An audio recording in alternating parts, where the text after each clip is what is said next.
Bienvenue dans le Seigneur, Shalom. Merci les sous ma vie sur l'émission na bino oyo bolingaka oyo ezali bongo la voix des chrétiens. Ezali bongo ndeko na bino Maggie Mbongo sauvé par la grâce. Lelo nzamba tsebi so ngolu to ya mama na biso. Mosai na nzambe oyo bino boyebi, oyo biso to yebi, oyo nzambe atabongo à part pona ko pesa biso sango malamu oye abengela ye. Yango tokopusana tokopesa mama na biso mbote. Shalom mama Grâce Kalanga, la bouche autorisée de l'Éternel. Shalom maman, que le Seigneur vous bénisse. Amen maman. Maman, essaye mikolo ebele libota na nzambe eza kobituna ozomona lisusu te. Mama ke wapi? Est-ce que maman message esuki? Maman alimwe alembi to ozalika na repo? Merci mingi la servante de Dieu maman nangai Maggie Zamba pambola yo. Amen. Eloko liboso na olobelo mwana nanga outi ko benga wana la bouche autorisée. Mais na ko répondre yo la bouche autorisée eza maman Grâce Kalanga te. La bouche autorisée c'est sa parole, c'est la parole de l'Éternel. Car sa parole a dit vous connaîtrez la vérité vous affranchira. Loko naza mo memi ya liloba wana yango na benga maka bouche autorisée. Même yo posa bouche autorisée. Moto nyonso memi sango malamu na kati ya mokili. Bouche autorisée. Alors on a sepé la mingi puisque ngape na ebake loko anate. Je crois na Brazzaville. Na 2003 basel nzambe nyonso puna ba obenga la bouche autorisée, la femme qui fait trembler les diables, la bouche autorisée. Voilà, donc na tuna bango ba expliquanga yango na maman, que le Seigneur vous bénisse. Amen.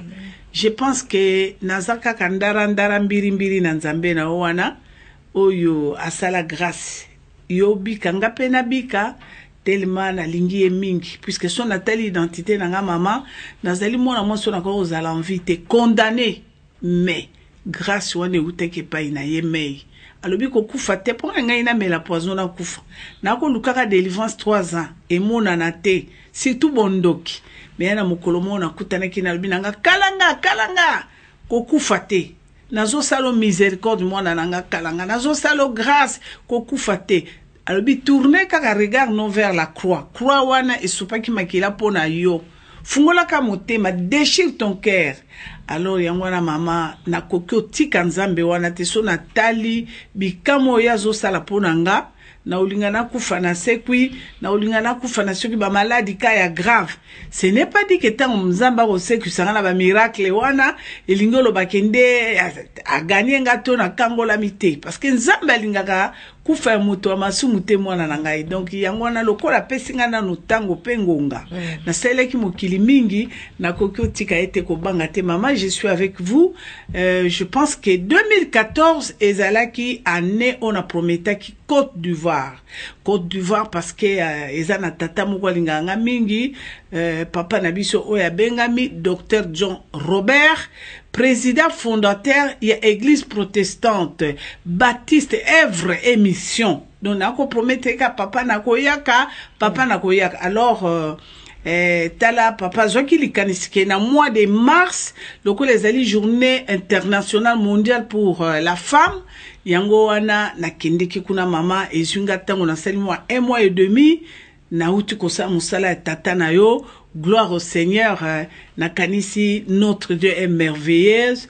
Yango no moni na mona na kite moi mikolo, mais je suis là, naza na kati ya komba wana, combattante tout fait avec Dieu, je suis la maman. Donc moni obengi na ye ko répondre yo, pona teli soke naza toujours elongo na yo. Amen, amen. Obiki ane ozaki ane ya Côte d'Ivoire. Pe uti na Côte d'Ivoire yango sali ke bota na nzambe moni yote. Amen. Siko kuna siko uti o parla ki na bango na nini mais ba message nini mec na Côte d'Ivoire. Oui maman, que Dieu vous bénisse. Na kanisi balanda kanga mingi na internet et puis balandenga mingi ane utako le katango na utako sala tourner na Burkina Faso na Cameroun.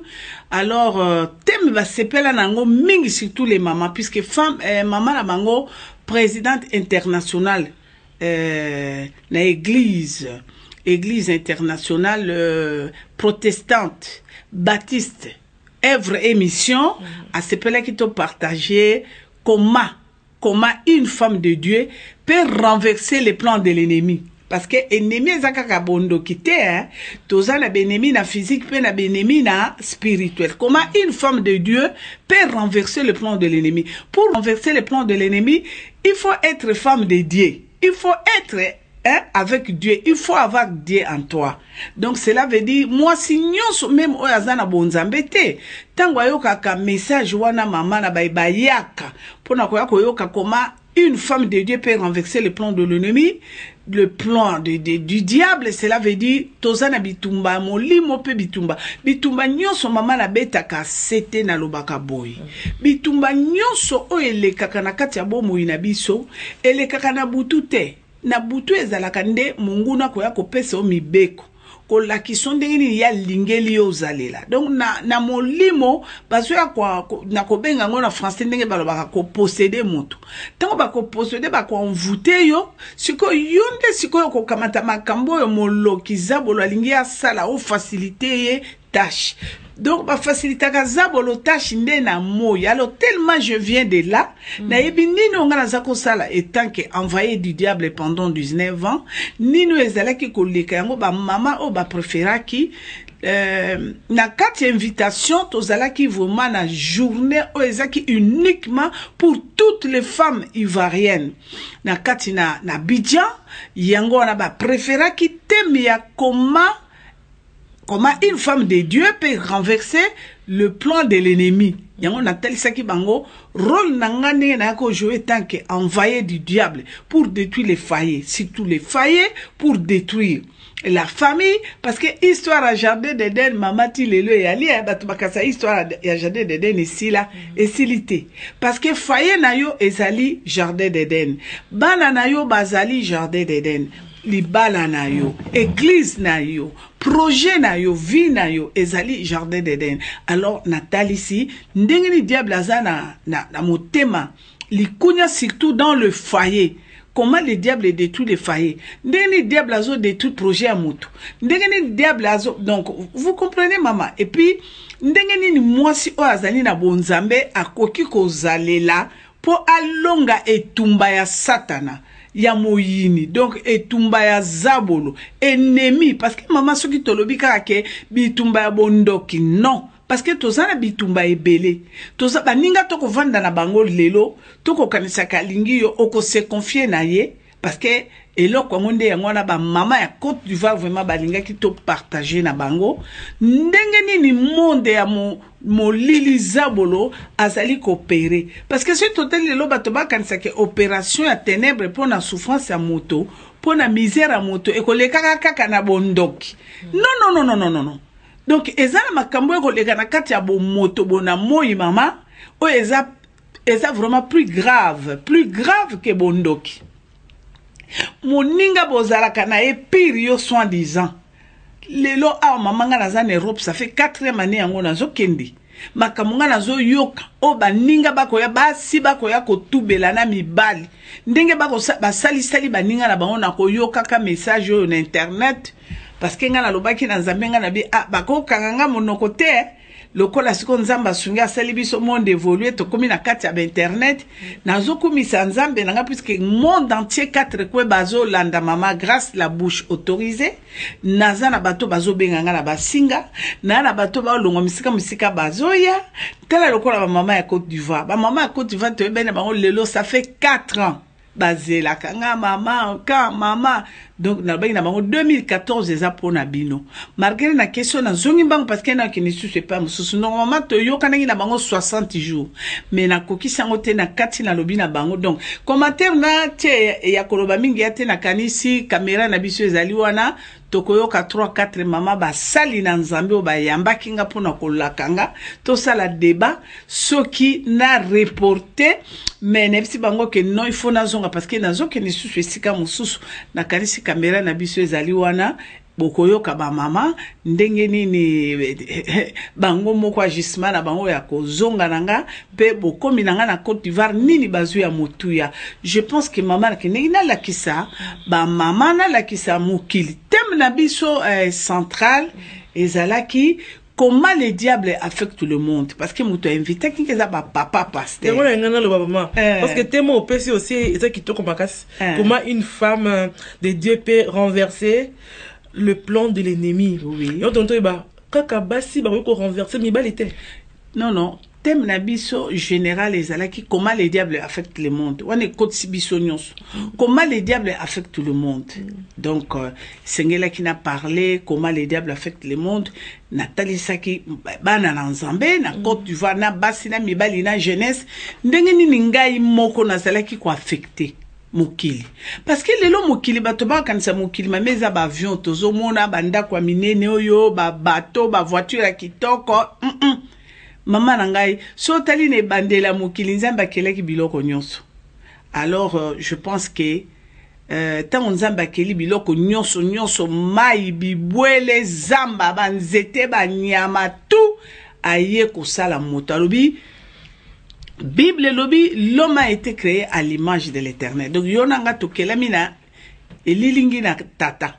Sikoyo eloko motuya o ingaki natalisa ba mama po ba comprendre. Nakasi tokozonga ngo sima. Elo oni nanga natalisa ba mama ba comprendre objectif ya femme ya mwasi. Lelo eloko esalanga pasi mama nanga surtout na mboka Europe. Europe mobimba donc moi ça zo comprendre objectif ya Nzambe siko ke la moi cité mais na ko expliquer au moi muke o ko comprendre.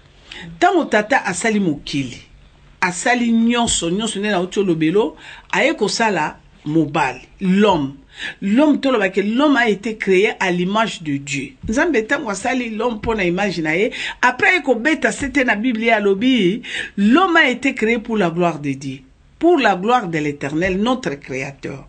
Si ko tele loko ya mutu ya mamando ko comprendre moi si pourquoi Satan a émis valeur ya mwasi? Pourquoi objectif ya Satan a fait récite ya Satan a nyonso ezali na nzela ya mwasi? Pourquoi? Tala ndenge nzamba keli mwasi. Alors tango asali mobali na image na ye asali alobi l'homme a été créé pour la gloire de Dieu. Papa ke ko pema muke. Tango apemi muke alobi etumbai. Menga nasali l'homme pour la gloire nanga. Nasali na image nanga mais pour gloire wana e se manifester menga na bosani eloko munene boy. Tata zongi mbango yego benda mwasi na mopanzi. Tango bendi mwasi na mopanzi akeli mwasi yoka makamutato ya lobi. Alobi il n'est pas bon que l'homme soit seul. Ayeko bakisa susu alobi asali mwasi comme aide semblable. Mais Bible lobi l'homme a été créé pour la gloire de Dieu. Cela veut dire tango asali mwasi alobi aide semblable pour na nini pour moi c'est pour ça la pembe na tata pour gloire wana sala nini ekokisama. Siko landa bien maman.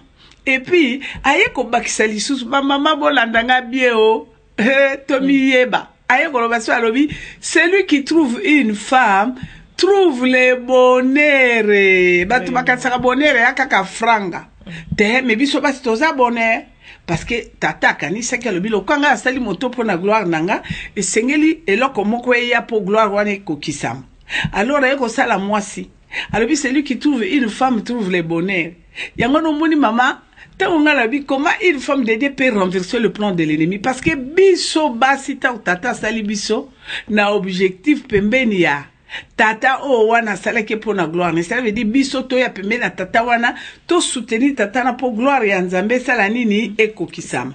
Omoni zabole pa ya tali zabolo pe atala lobi mais tato ya sali mwasi opembe na moto po gloire ne kokisama ngai pe zabolo na kasaso na pusa pe ka pembe na mwasi oyo gloire po ya nga zabolo pe osala nini kokisama aye pe pa ya mwasi mais loko tata na babi aka moto molongi na nyonso bangai ba détruire ba dévier identité na biso ya ko soutenir gloire en Nzambe mais Yesu wana tata Nzambe asala ki mwasi na objectif alobi etumba ngape gloire oyo natika Satan longa ngate akiti na libumu ya mwasi wana na kati ya libumu na ye aye kobota mobikisi mwasi wana yo yebite mama balobi aka vierge te sema simoko ekote na libumu mwasi wana po ebota Nzambe yalaki te Nzambe alobi lokwa nga na tiaki mwasi po na gloire nanga Satan ya kosi ngasi ko na ko tia pe mwasi na kokota kana libumu mama donc biso toboti su nzambe toyeko bikisa susu mokili. Donc cela veut dire ti lelo basi bayebi na nte mayele ya satana ngaka détourner biso nzambe alinga kaka objectif na ye kati na mwasi ekokisama. Alors yango na mama efalengi natalisa ba mama ndenge nini mwasi na nzambe akokolonga plan ya munguna na niveau physique pe na niveau spirituel. Et puis na yeko lakisa peuple nyonso en général na ba papa na ba mama na bilenge na yeko lakisa bango comment le diable affecte le monde, puisque lelo soki mokili ezali affecté mama parce que bindima ndima biflata flata et puis qui fanatisme. Donc biso penza ba chrétien lelo tozana biso ba fanatique ya nzambe te to komi na biso ba fanatique ya bato otalika mutolobi ngakutu mama kalanga mwana Zairi ye mutasala kangana azala soki lelo na zabwe eza mama kalanga omoni lokola mama donc tozo poussa na pembe na bato ba ko flataka biso or que une expérience ngana sala pendant 19 ans na monde da ténèbres zabolo soka ye a pembe nino a poussa na po a bebisa yo akoya na maloba mabete mama tingai mama no nde na zali bo pendant 19 ans bato nyonso nga na bebisaki na lakse bango bokanda te na lakse bango maloba mabete na ki toujours na maloba malamu yango no moni mama po ndimelo ko nengi na loba na yo po tata lobi awa mama tango nga mama no na ye 14 ans lelo ya ministère na kati na biblia ya makamu nyonso ko leka na monde ténèbres bandeko ba bolingo papa pesi biso avertissement véritable prophétie yango c'est la parole de l'Éternel, prophétie véritable, puisque makambo manso oyo ngai mama na ngana expérimentaki na monde à ténèbres petit lelo na bonzambe eza na kati na biblia yango tanga na kati ya proverbe 29 mama kamata na verset 5 à 6 toyoka nzambe azoloba nini otala eloko nino lelo ebomi mokili ti lelo ekobomaka mokili ekonyokolaka biso bato ya nini biyoka yoka pe bindima ndima pe biflata flata moto akoya koflata yo kolobelo maloba malamu yo okanisi okamati yo nyonso eki na kati ya libumuno osanji obimisi ye nzokandoki zabolo po ya pusa na ya salo mabe esengeli yo bimisa zabolo ndoki soka ayebi projet note ayebi likambo note abandela pipo ya bundiso alonga yo donc tokotanga nano ngo mama 29 verset boni mama 5 à 6 Proverbe 29 verset 5 à 6 na tangi na kombo na Yesu. Amen. Un homme qui flatte son prochain tend un filet sous ses pas. Il y a un piège dans le péché de l'homme méchant. Mais le juste triomphe et se réjouit. Voilà. Otangi kitoko ya mwana nanga. Il y a un piège dans le péché de l'homme méchant. Ok. Siko yoka ninga lobi. Aye kolobabi mais le juste triomphe et se réjouit. Oyoke hein? Juste yango wana. Comment le diable affecte le monde? Lelo bato ebele mama ba kwei na mabulu likolani ya flatterie. Nsoka moto akoya ko flatter yo wana. Yo yebitina na ye maloba kitoko wane ko bimaka ya ba tendresse. Ndoki zabola bombi likundu na kati ya motema. Yango yoka mama nanga lelo yo biso ba oyo nakumisaka nzambe nanga po ete na sanza nyonso natikana nanga pepele ngai moko na nzambe nanga temo ya bomoi nanga lelo yo bo mama nanga eloko nini ekoboma bato eloko komo bomba bato ya biloko ekobriaka yango na biblia elobi naloba ta biblia bakolo pe bato bana ba expérience tout balobaka na biso balobi tout ce qui brille n'est pas or. Cela veut dire yango na mama eloko ekoboma mokili na sane sengo mingi comment le diable affecte le monde na fungoli poke mais na silicité mais nebi ke nzamba osala 2014 eza pona Côte d'Ivoire nzamba osala ok nzamba zolo kumundeka olobi ke ofungoli osilicité nanga tuna pour un message thème kitoko opesi comment une femme de Dieu peut renverser les plans de l'ennemi. Et ça qui message aux gens qui n'était pas révélation, nous avons ils ont la base nango, ils ont la Bible, nous avons appelé ça qui m'ont parce que moi appelé ça qui ont des petits messages clés nango ndo autour le bawa, mais bibliquement et là qu'on est pour ça que tom so pe sa thème oyo, n'était par rapport à la Bible. Mama, ce que otali na kati na mukanda na proverbe 14, tête à mukanda elobi yango. Elobi, une femme sage bâtit sa maison. Oyoki. Menga penza na kana bazaka penza no wana te po telmeza populaire bato ebele ba yebi yango batiaka na bango ngo kutukate ba complémenter eloko nini nzamba linga loba. Une femme sage. Maman, la sagesse c'est quoi? Bato bakanisaka sagesse ezali muto ayebi oloba, muto ayebi okanisa, muto non. Nga soki natali malamu mama na kati ya Biblia na komekola na meka ko comprendre liloba na Nzambe yango na senga Saint-Esprit esunganga nga na linga penza Saint-Esprit e enseigner nga parole na place que muto enseigner parce que muto lobi enseigner nga ta musu mama na ko mona muto na mwa likambo na mone na mwa nga bi etumbaye mais ceux qui moli mo centre so solution liloba mama okotambola na boanya. La sagesse, première sagesse, c'est quoi? C'est la crainte de Dieu. Yango no moni ke une femme sage bâtit sa maison à 14 wana ngana kina 14 te yo tangela nga kaka oyoka. Kaka na femme sage wana na proverbe 14, siko tanga na 26 à 27. Oyoke loko ni nzamba lingi aloba. Yango ndo ko comprendre comment une femme de Dieu peut renverser le plan de l'ennemi. Proverbe toujours 14, c'est ce qu'on voit kaka 26. Proverbe 14. 26 à 27. Qui craint l'Éternel possède un appui ferme. Alléluia. Et ses enfants ont un refuge auprès de lui. Alléluia. La crainte de l'Éternel est une source de vie pour détourner des pièges de la mort. Amen. Alléluia. Oyokengo mama. Kakana la femme sage wana, puisque la femme sage wana yande na tête. Mais yoka sikwe pa iwana ndenge balobi. Motona boanya, cela veut dire sagesse et alini la crainte de l'Éternel. Ce qui yoko la motona boanya, mama na boanya, mwana ya liboso po na mwasinga na lubaka ngai mama grâce lelo mama na kolobelo likambo solo na bali lisusu nzamba pesi occasion ke na bara puisque eza makansi na ngate. Mobali na ngai wana nde mwana na ngai ya liboso. Po soko teli lelo mama na monde entier. Bassassin.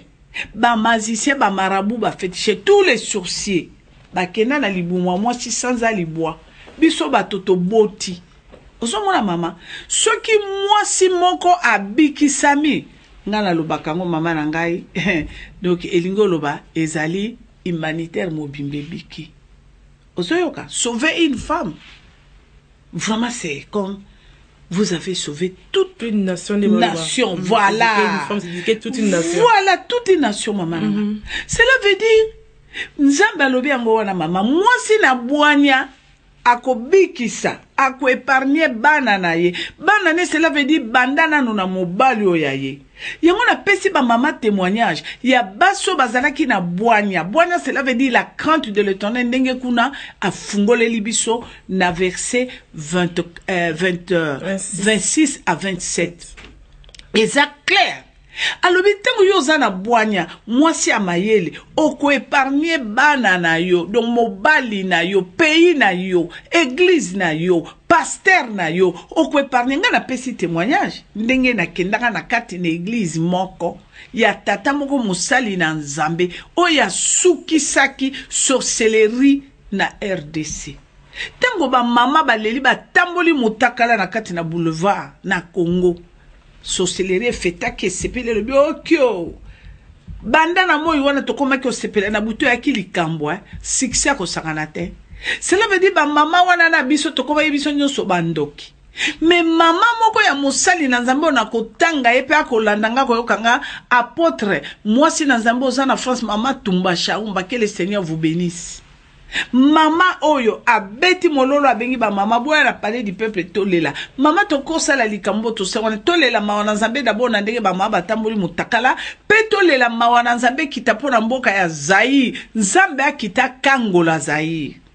Mama nazaki na kati ya groupe ya prière wana lokwa mutope na kende ki kobondela puisque mama wana yebinga. Mais nzoka ndeko kota kuna kende comme infiltré na kindo yeba nini eko salema.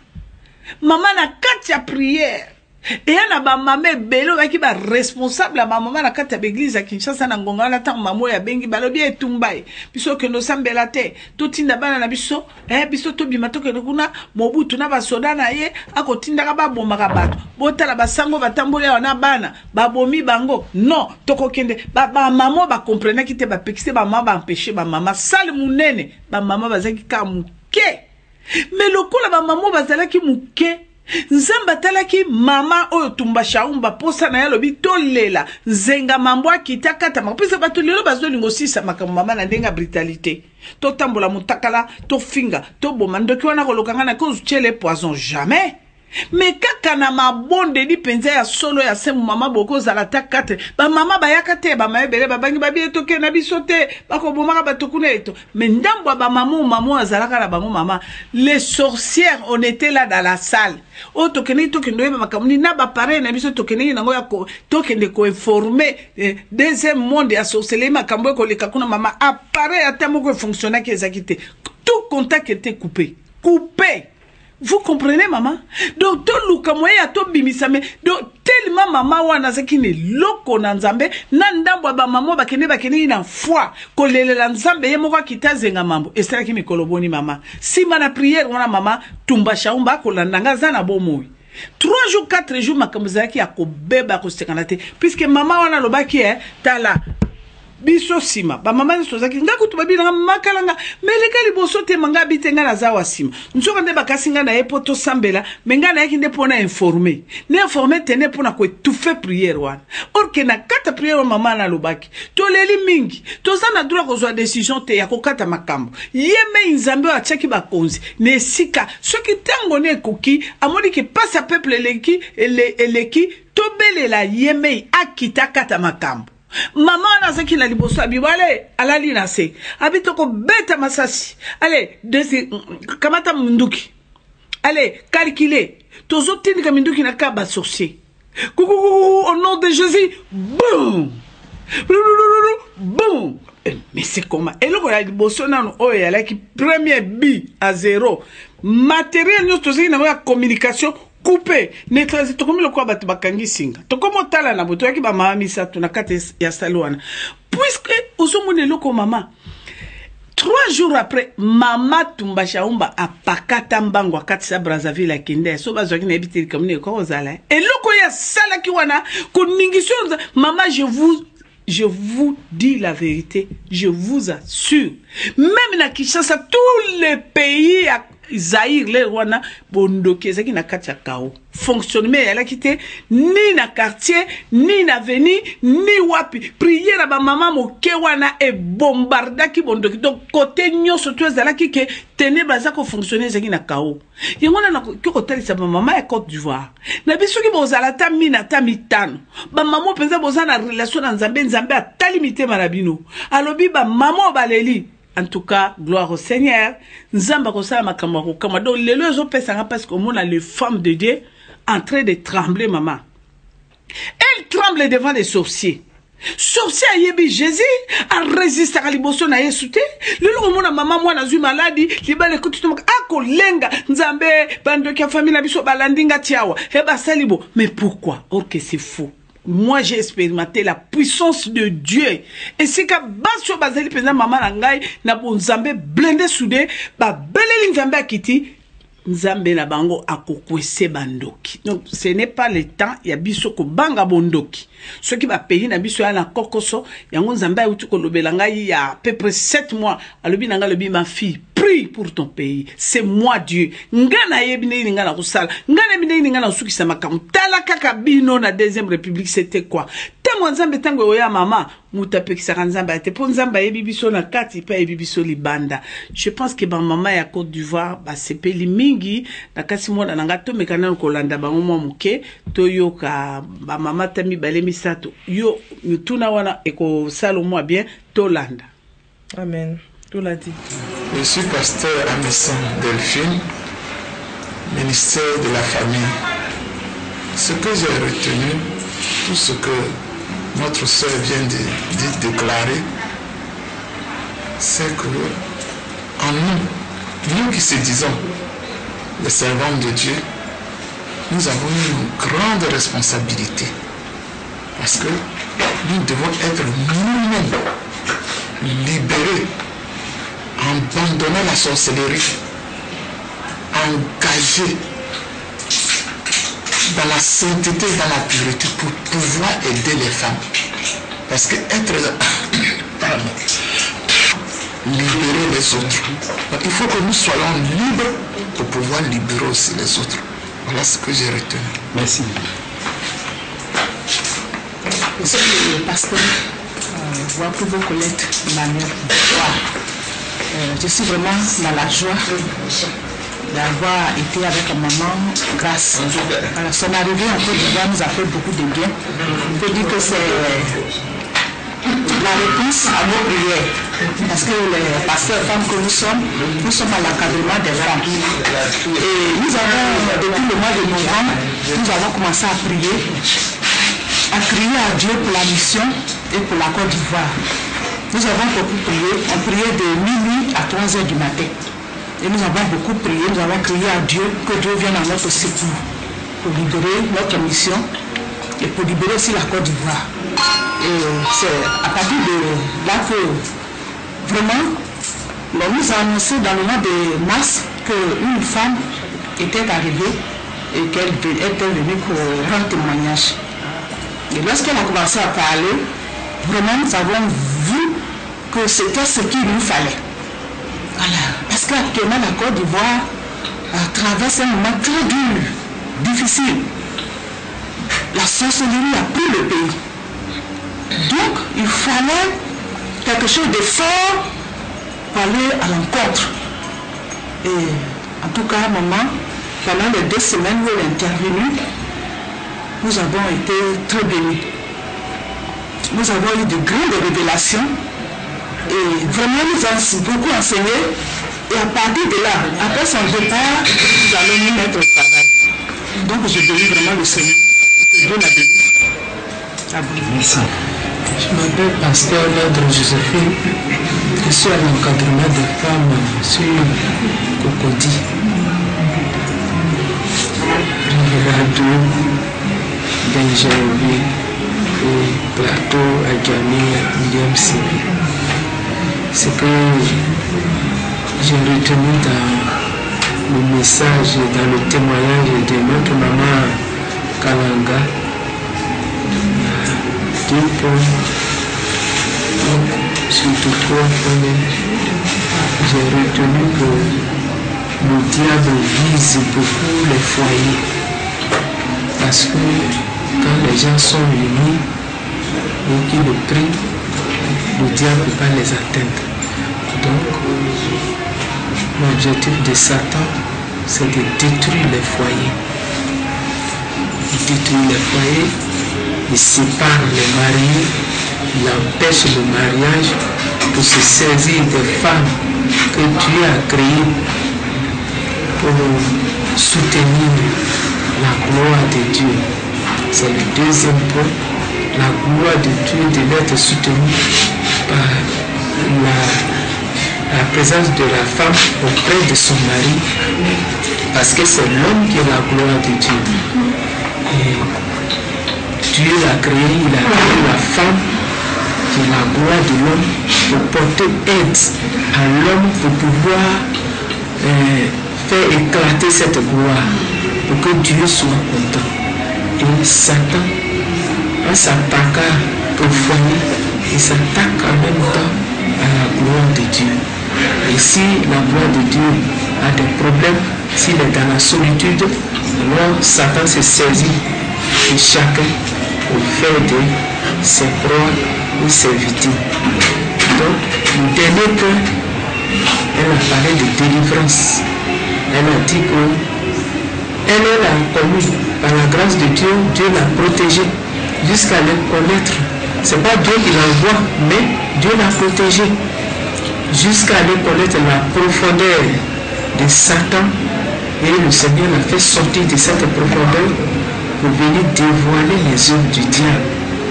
Dans le message que nous avons entendu le samedi, elle a dit que chez Satan, c'est le secret. C'est garder le secret. Mais chez Dieu, c'est dévoiler les secrets. C'est la transparence. Donc, toute femme, tout chrétien qui veut sa délivrance, que ce chrétien dénonce tout ce que Satan fait avec lui. Qu'il dénonce ça, qu'il met ça à la lumière. Et tout apparaîtra à la lumière. Et les liens seront brisés. Et que cette personne-là va recevoir sa délivrance totalement. Quand on retient les choses des ténèbres en nous et qu'on ne les dénonce pas, on ne les confesse pas, on ne peut pas atteindre la délivrance.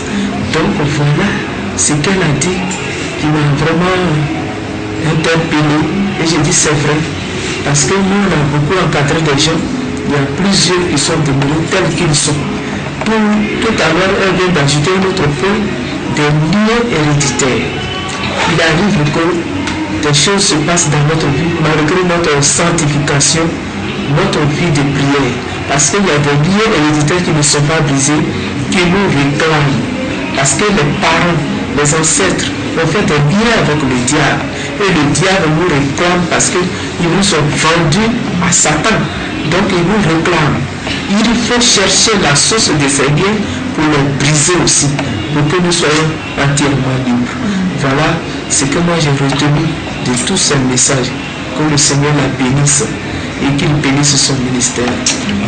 Moi c'est Marguerite Suzanne, je suis à l'Académie des femmes ici à l'église centrale.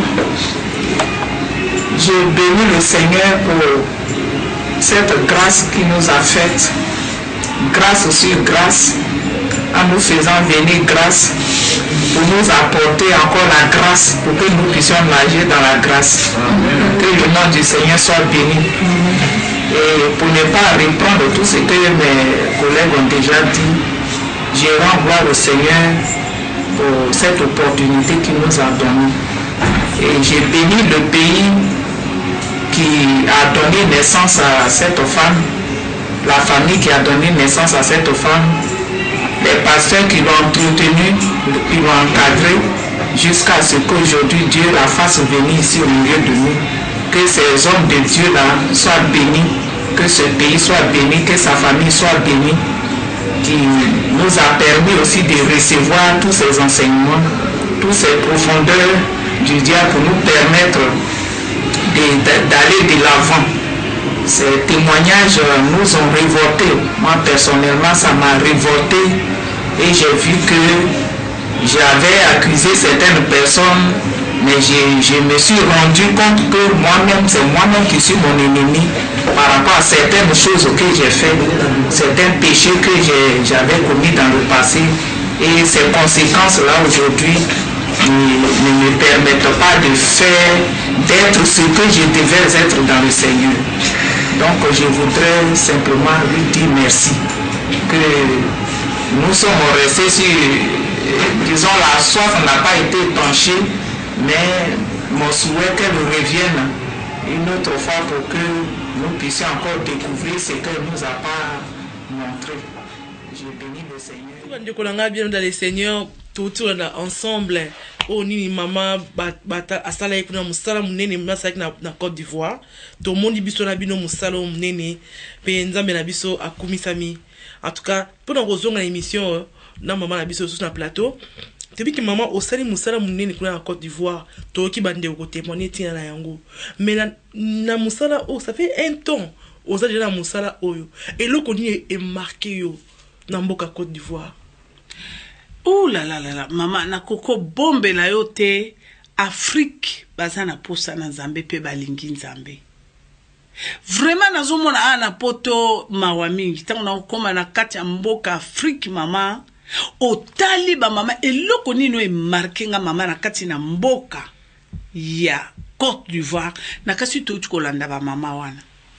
Ba mama wana bazali ba responsable ba mama pasteur omoni ba se présenter ba mama pasteur moko na moko alobi ministère na ye oyoki oya bandaki ya liboso wana alobi ministère na ezali nini délivrance mais oyoki ndenga alobi sanko bomba alobi ke na ko servir nzambe mais nzoka na ki na kokoso nzoka ndenge mama te biso soko za na kokoso yo moko okosala délivrance ya moto ndenge nini soki nano yo mi yebite yo moko bimina na kati ya balien ya yo te yo moko bimina no na kati oko délivrer bato bakoyaka na mikumba ndenge tango yo zana na bondoki mama eloko sepelisinga banda na mama na bango présidente internationale mama Joséphine maman parce que tato azala l'église na kati ya monde entier première donc tolo baka adina balo ya biso ya Congo premier pasteur na kati na mboka na Côte d'Ivoire ba ko landanga na bato bayebi docteur John Aubert président fondateur ya église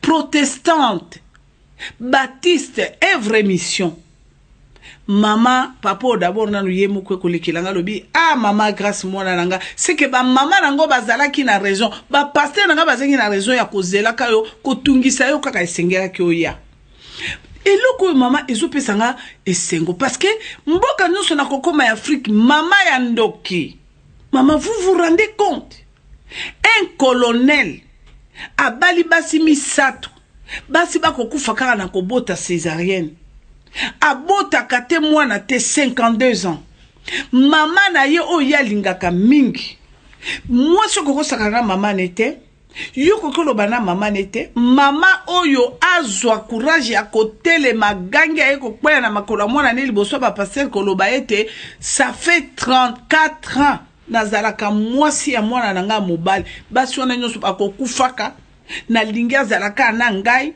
na nyokoli bana nanga lelo tala ne bakufi oyo lokola azalaki mobali nanga ya bondoki na kolinge mingi na bondoki na kokaki jamais koboma ye mais tato ya kolela lobi mama grâce lelo yo ba oyo ngana lakisi mosala na soda bakomi ba généraux baleki ba ministre ya défense mamo ya botingai tellement lilobe yo kanaki mwana wana mobali asambela na église onga na uti mama basosola te mama wana ya colonel il faut mona na kati église boboto mona gentil mona mama soki abandi oloba ranga bashikara baba ronkoboya ba mutu azate na kati na église wana mama nande bakobenge prophétesse omoni eloko eza kosepelisanga na kati ya message nanga et bouleversé bandeko na kati na église mama oyo akosala makambo mama gangi mama alobi ya kobomba na te toutes les femmes sorcières babimi bo baaki na bikisi biloko ba mama je vous assure et sengonanga mama oti lelo 14 ans na kokyo kanga monoko te c'est ça parce que quand je témoigne na tei na tatoli bana basata ya kitoko ndenge ni devant mobali na telemi alobi tata e bano mibale na boti ya yote ya libanda mamo ya yeponga na bika na tikala soki ko boyanga tata e oyebi mbongo no wana na banque oyo bayibaka yo autant de millions nga mutu na pesa ka miyibi wana signature no pe na pesa bayiba toka bola pe bango pe bayiba ngai bakenda moi ça contact la makambo papa comment paralysé à 8 ans ça comment paralysé nzoka moi c'est mutalobi la mibi miyibi ko kamata numéro mobile nanga yango sinati yango bokene bo vide mbongo ngana binoto kabola pe bake bayibi mbongo wana ba milliard mama bakimi pe mwasi wana lelo nga na komi na kati na Côte d'Ivoire moi ça eu courage ya kolela parce que tant on a tei na bise bangonga na lobi bokoyo boyo kangai 2014 ndoki nyoso kotia soki yo yaki po yo tala mama kalanga na kena tala reine wana yaki na bondoki esali nini na soki yo yaki otala ngayo bimi na bondoki na yo olobi ya sali 19 ans lelo ye yo abiki azonga yo tatola nzambe tika nga pena ko bananu mwa moke nga na yokaki makambo te mais lelo yo yoki yango pe yo vandi na bondoki 2014 mwasi na ivoirien soki yo tatoli te kombono se kokufa ebele batatoli mama ebele donc vraiment c'est extraordinaire que Dieu soit loué vraiment nzambe za lokumbi le Seigneur bande ko na biso o bande ke émission na biso la voix des chrétiens bozo ka maman na biso maman grâce ma grâce kalanga la bouche autorisée de l'Éternel ndenga zali ko koloba zali ko panza poke na o nini nzamba seli na nzela ya Côte d'Ivoire na ebike maman na biso azali le mona biso pe trop connaît mission na biso na biki bonne chose encore nzamba tie liboso na nzela maman na biso yango na kozonga aussi papa maman obi année oyo année ya Côte d'Ivoire et bongo libota na nzambe mosusu siko obosani biso nakoki kobosa na bino te mama nanga. Voilà pourquoi nazongi. Nazongi parce que naza na milulu minene nakolobana nango nokite sikoyo parce que nga na yebi ete secret munene ekopesa succès na mboka ténèbre eza discrétion. Alors nakasi tango ekoya ngonge koya nakokini su na mboka mongo munene kosapi musana nzambe munene mama na ngai kaka na émission na yo asui na komi prêt nakoya na ko expliquer yango nakasi komona pe affiche. Donc notre Dieu est merveilleux. Si konde na osolola no pe awaboye na kanisi dans 4 jours na osala pe mobembo nazo kende na Grande-Bretagne ba na Londres nazoya nazo koma bomi tungisate papa na biso Jean-Claude nzambe apambola yo na kati kala mingi te bolanda ba fiche nazo tambola mama na ngai. Donc soki nazongi na mboka Londres naza na musala moko pe na kenimba pour une semaine Angola. Soki nazongi kuna na kokili susu na mboka musika. Donc pour mona ke nazo vanda te mama na boyi binote. D'abord yo moko ndenge pe toza na yo. Tokozala pe susu na yo. Soki nzamba sungi na kasi toza na convention aba mama.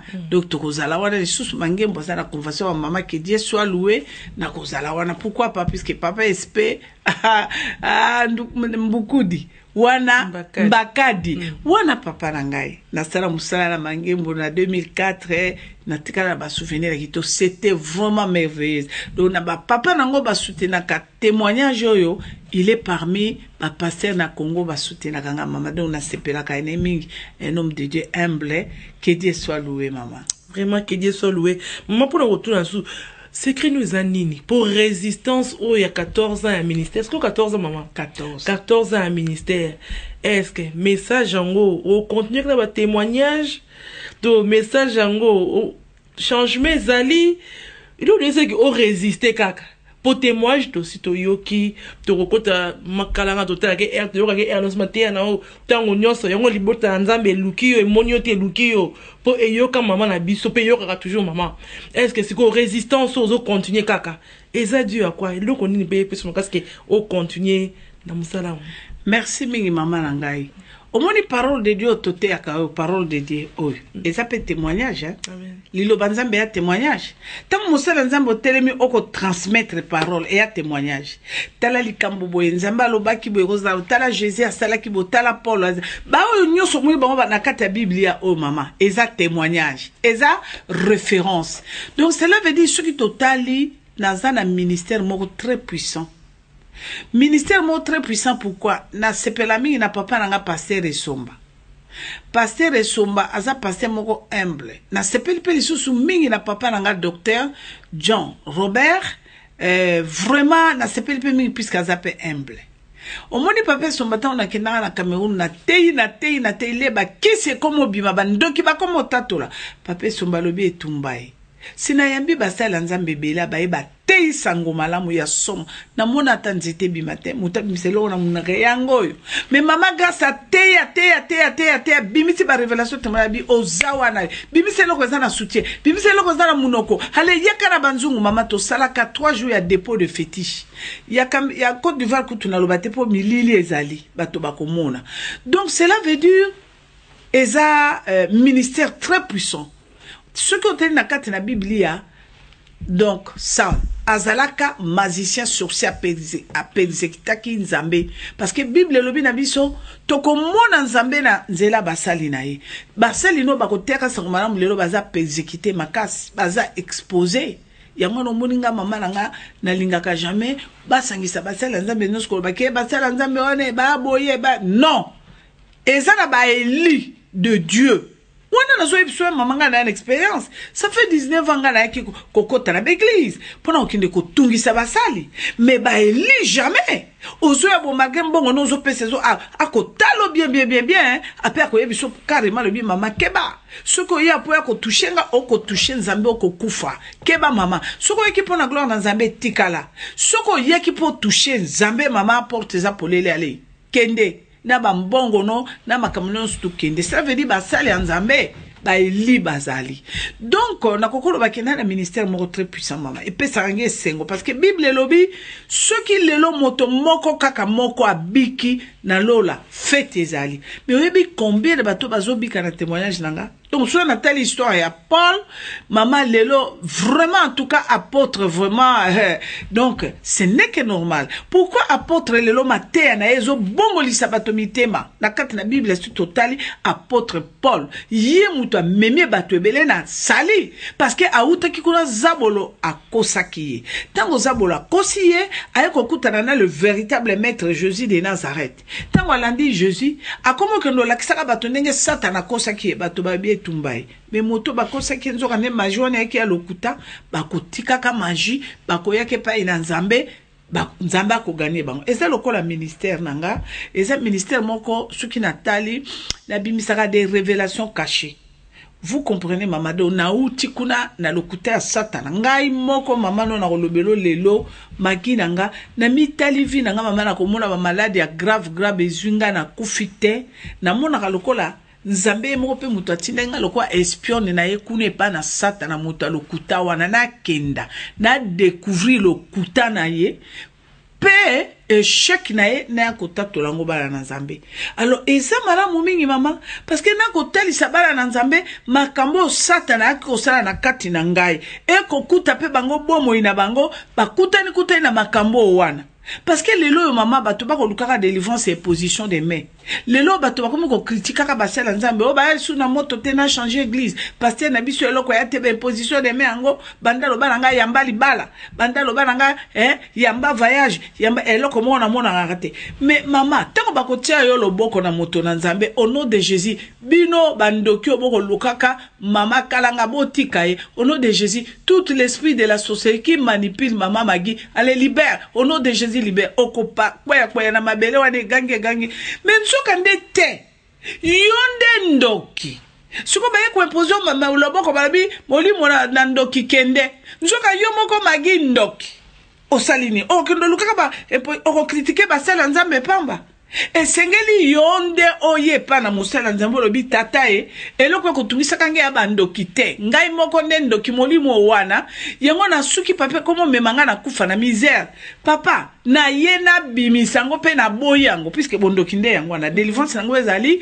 obimisi yango pe oboyango parce que ngai mama na lukaki 3 ans délivrance ya sorcellerie na zwa kite na meli ba jeune ba 41 na komela jeune à 21 bona na kati l'église na leka na délivrance et puis tele loko ya grave muto na zambe tango ko yambanga na kidama otuna nga mama emelobati likinga na bitata na koloba ni bandoki bako tungisa kanga na kosala ka bakoshuma na kosala bandoki bako siko yo lobela muto na zambe ke bandoki bako tungiso ya kosambela ni bandoki wana akoloba kaka kina kombo na Yesu bandoki oyo botika mwatio siko bandoki wana to bako tala bango bamoni ke ta mamolo kwa sinyaki abimisa sekelete akosakana ne tala ndenge akokosa ba pasteur siko ba na confiance non.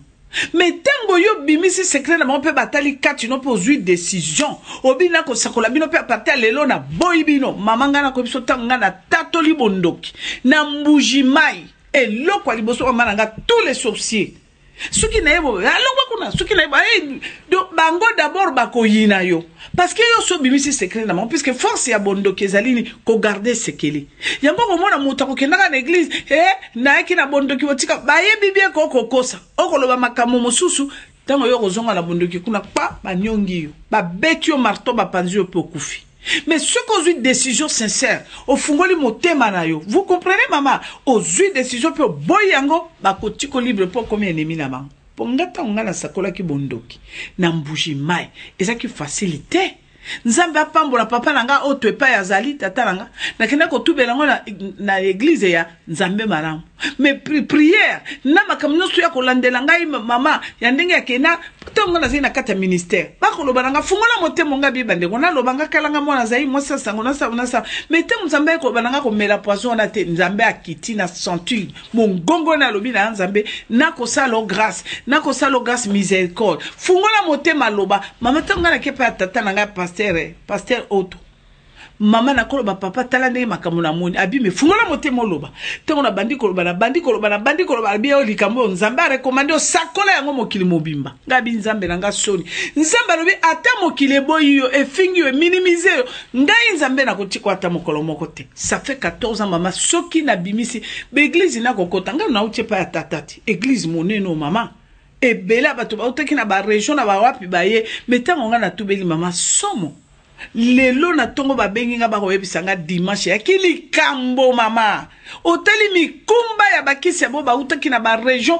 mikumbo ba ye nango ba bi mama kasta mse kokota container ti bana basi balala pongite na bo basambela na église wana te mama na ba mama yokana ba mama to landanga na ba sale nzambe pe oki ba se présenter tout ba mama na nyoso tout ba za ba pasteur ba vandi mibu na mibu ba kotala ka vila bango échangeate via ba mama na église ba na kaso yoki yo moko mama na voilà importance Jésus Christ a qui pour ba mbaza la sauver ayaki te pona koloba na bato kamata libala soki ye moko wana kangi libala ne na bondoki yo koloba kamata libala kozwango te malamu afungola nano abima na bondoki so oyoki yo moko ba mama babi to akosalela nzambe to yebaki te moko oyo mama oyoki alobi wana ke nzoka nde nazalaki malheureuse nga moko nde ndoki na kangi vi na nga ye mama nazali pasteur et puis mokambia ba mama église centrale wana moni etondi ba mama ne pa nga na utu sala musala.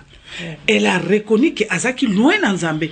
Au moins, le ministère wana est un ministère très puissant. Mais les leçons que maman dans Zambé, yamba mariage, yamba voiture, yamba million, yamba voyage. Maman, eza souka te tango yako o yambise biloko. Yako tika la kaka edika passer na biso yambisa biso voyage, biso kuna ka ba bénédiction. Ce qui le lonza makamati bombo inae, ako kende wapi. Mais orkinga maman grâce et loko ko se pesanga 14 ans, message nangezo longola bateau na ténèbres. Qui mutako mire mama grâce ako loba za na kati ya ténèbres ako yoka soni mamu aye ko panza biso mamu meye akanga monoko te na ko kanga monoko nini po tata na mutape singa recommandation magi nanga mwasi kitoko nzamba za lokoma que Dieu vous bénisse maman amen maman nanga na sepel penza ndeto za ko yoka bandeko balinga mina biso kati na nkolo bandeko na biso à la voix des chrétiens. Tona mama sonde azali koloba na émission kitoko na maloba kitoko maza koloba mama tali ministère eza puissant on nzamba pesi très puissant ba difficulté ni nokuta ozokuta na ngona msalo na kuta na kana ba difficulté ya somo oyo soki na yebi nzambe wana te na kasita musu na lobi a nzambe nanga po anini pe boy mais ko salanga kitoko ça fait 6 ans nzamba ebis autu ko ebisanga lobi nangi na ebisa yo moni ba difficulté wana kutana nango soko kutana ba difficulté wana cela veut dire diable ana colère ya somo place nyonso bando kutana na kokoso beta tolo telema penza puisque ebiki oko bombarder diable alors kokoso na koloba ndeni mama ngai soki lelo ba finginga te ba ningisinga te ba koselinga makamute ba pe ba faux témoignage te na zakane sengote wana na mona lokola diable na tiki moi mikolango kimia donc soki ba ko critiquer ba ko finga ba ko loba ba vraiment wana nazo sepela penza nazo bombarder lisusu ya makasi pour papa loba inanga bongo Jésus-Christ a yakitala makabasalaki. Il est venu pour nous sauver. Mais tala, yokutu basalu eloko te. Alors yango wana na difficulté mingi te mama nanga na kutana kanango et puis nazane sengo mingi parce que nzamba sala ba makamo mamelela nga. Okoyo bundisango kanga na droite. Kaka tango zo bloquer nga na droite omona ka bombe ya gauche bimi. Donc makamo ba bloquer awa on nzambe nanga ba bimisela nga elekili sous famille. Et pas ba ko bundisanga. Donc vraiment ça me fait du bien. Ça me fait du bien. Nzamba promettait nga lobi il y a 2 ans au Kosepela. Donc ça fait 2 ans nazala kata Kosepela nazo kobaka na Kosepela. Yango na webisa bandeko ba critique kabatika ko critiquer bo ba finga bandeko batika tozala namu parce que tant mo critiquer ndeko bo pia ba faute moi bo bino boko pambola nde ya ko kinde liboso. Donc moi je pense que elo na ko ebisoka yango na magi. Nzamba zo lokumu. Amen. Ebi bizoko ba lisusu wana yo sabe na mama moko boy akoba na ye akoba. Donc ndio lobiki satana ndio ba pesa za alliance na Nzambe. Amen. Donc ma beza ko bima. Comment on va kumisama. Amen maman. Il faut zo konnya musala Nzambe. Mama na nto comme na suka émission na biso. Amen. Émission on a biki ngana bandiko o ba rola na biso na voix des chrétiens tozaya ko sepila. parce que maman penza a lobeli biso o esenga lobela a fongo libota na nzambe motema ndenga mesana d'habitude yango maman to komina suka émission na biso na ebité liloba nino ko posa libota na nzambe o tango musuto lobité na maman oyo. Merci mingi la servante de Dieu maman Maki na pamboli bandeko na biso nyonso bo baza branché na ngunga oyo bazo landa biso na kati ya la voix de chrétien. Merci.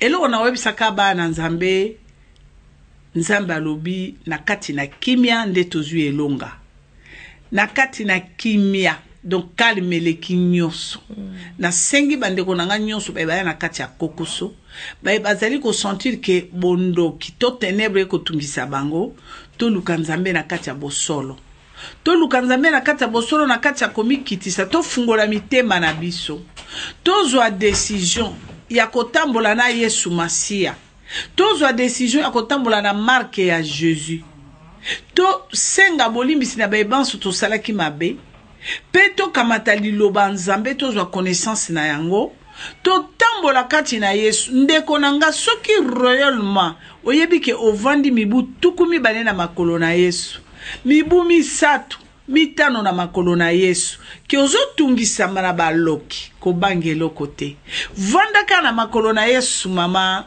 soki pe bayiba misolo na ona bandoki omona kapasi lelo kanga motema no mama poete ndoki wana zane kaka bank akobombela yo na mokolo nzambe akokita pe asa kiti to sosola kaka epai wapi obiso osalaki alliance na satana epi lelo soki okolela mama papa sosola oyeba oza ouvrier ya nani lelo soki okosala na hôpital hotel muteko futa yo te parce que yo ko des salaires non hôpital.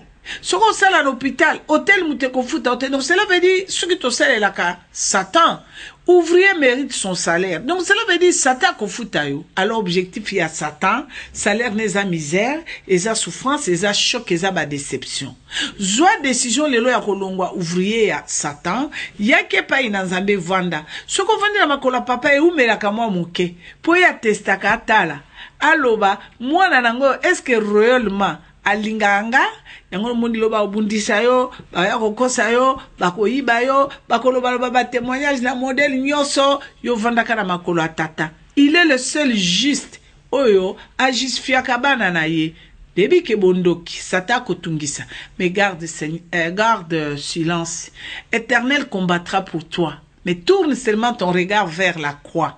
Atie maboko nebo à cause la yo.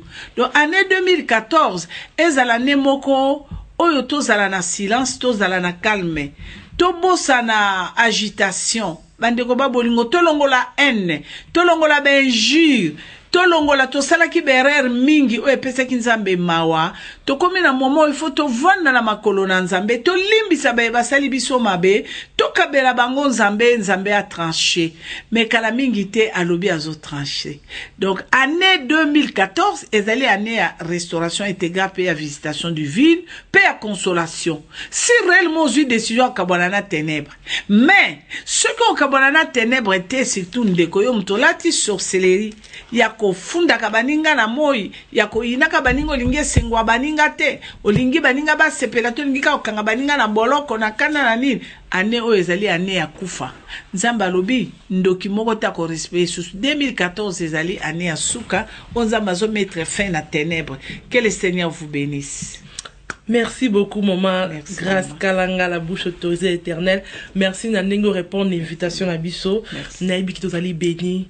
Peli bota nanzambe nyo surtout oyo elandaka la voix des chrétiens partout dans le monde. Baza béni na message qui te commande la Bisso, amène Bisso. Donc comme nous sommes émission na Bisso, tu peux merci na réalisateur na Bisso Bijou Kipanzu. Pe na pesi merci encore na berger Tangi Mayala na Montero. Pe na pesi merci na maman na Bisso ma fifi Karolage na moi na Bisso Miradi ainsi que papa Félix Okojo. Nzambe a pambola bino na ibike Nzambe soki Yesu Masi azongite to okuta na lisusu to bosante les ténèbres ne régneront pas toujours. Nzambe pambola bino. Amen. Amen. Amen.